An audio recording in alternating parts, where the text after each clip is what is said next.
Assalamualaikum warahmatullahi wabarakatuh. Bismillahirrahmanirrahim. Alhamdulillahirabbil alamin. Assalatu wassalamu ala asyrafil anbiya'i wal mursalin sayyidina Muhammadin wa ala alihi wa sahbihi ajma'in, amma ba'du. Yang saya hormati Bapak Dosen Fikri Fahrihin MPDI selaku pembimbing kami dalam matkul ilmu kalam, dan yang kami hormati seluruh teman-teman seperjuangan kelas 2B baik dari prodi PBA maupun dari prodi PAI. Baiklah, saya Rifka Aulia akan mempresentasikan materi tentang sumber-sumber dalam ilmu kalam. Yang pertama yakni tentang pengertian Al-Quran sebagai sumber utama.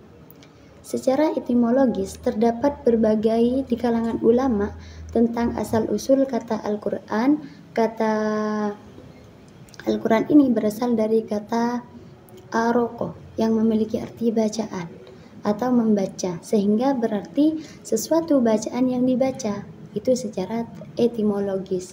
Sedangkan secara terminologis sebagaimana disepakati oleh para ulama usul fikih, ahli fikih dan juga ahli bahasan, Al-Quran adalah kalam Allah yang mengandung mukjizat, diturunkan kepada Nabi Muhammad dalam bahasa Arab yang dinukil kepada generasi selanjutnya secara mutawatir.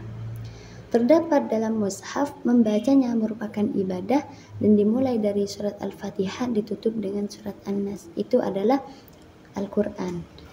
Dengan demikian, apabila bukan kalam Allah dan tidak diturunkan kepada Nabi Muhammad, tidak dinamakan Al-Quran seperti Zabur, Taurat, Injil.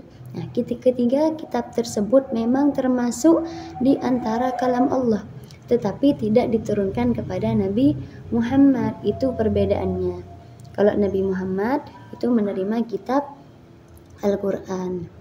Menurut Abdul Wahab Khalaf, Al-Quran adalah kalamullah yang diturunkan oleh Allah melalui malaikat Jibril ke dalam hati Rasulullah dalam segi bahasa Arab.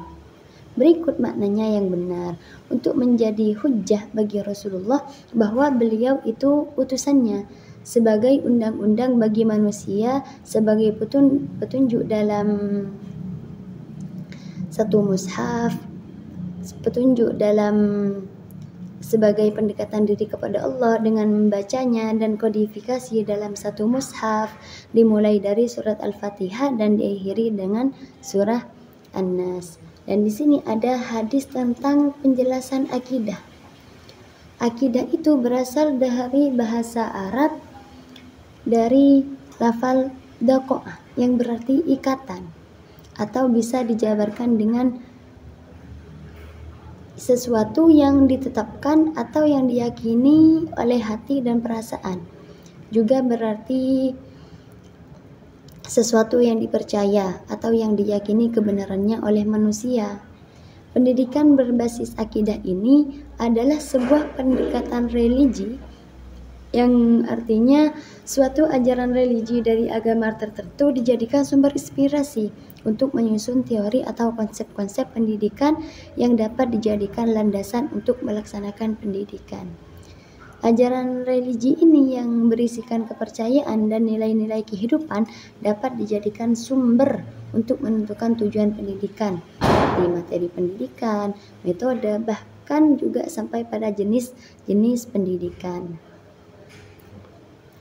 Dan di sini, adapun jika penamaan itu terlambat, apalagi setelah kepalanya terisi oleh teori-teori dan doktrin di luar Islam, maka manusia seperti inilah susah untuk disadarkan dan dibimbing ke jalan Islam. Jadi ruwet, bimbingannya itu sulit seperti itu. Kemudian dalam kitab Sahih Bukhari ada hadis yang menjelaskan di mana telah menceritakan kepada Nabi Muhammad, kepada kami, yakni Muhammad bin al-Mutsanna berkata telah menceritakan kepada kami Ayyub dari Abu Kulabah dari Anas bin Malik dari Nabi SAW. Beliau bersabda, Manisnya iman 3 perkara yang apabila ada pada diri seseorang, ia akan mendapatkan manisnya iman. Dijadikannya Allah dan Rasulnya lebih dicintainya dari selain keduanya. Jika ia mencintai seseorang, dia tidak dapat mencintai kecuali karena Allah, dan dia benci kembali kepada kekufuran seperti dia benci bila dilempar ke neraka. Ini hadis riwayat Imam Bukhari. Dalam kitab Sahih Bukhari, hadis ini di atas sahih. Hadis tersebut memberi gambaran kepada kita tentang iman yang pada hakikatnya itu manis, indah, serta menenangkan dan menyenangkan. Tetapi ketika pelaksanaan dalam kehidupan iman terkadang seringkali dihadapkan dengan tantangan dan godaan, sehingga dengan iman yang lemah akan sulit untuk merasakan itu semua. Nah, di sini dari segi fungsinya, akidah menghendaki agar seseorang yang bertauhid meniru dan mencontoh terhadap subjek yang terdapat di dalam rukun iman. Jika kita percaya bahwa Allah Subhanahu wa taala memiliki sifat-sifat yang mulia, maka sebaliknya orang yang bertauhid meniru sifat-sifatnya seperti Rahman Rahim Allah, seperti itu. Yang selanjutnya ini ada akal. Ilmu kalam adalah salah satu ilmu yang menggagas perbedaan pemikiran dalam cara memandang pokok keilmuan, tauhid, kepercayaan, dan juga keimanan menuju penggunaan pemikiran yang lebih rasional.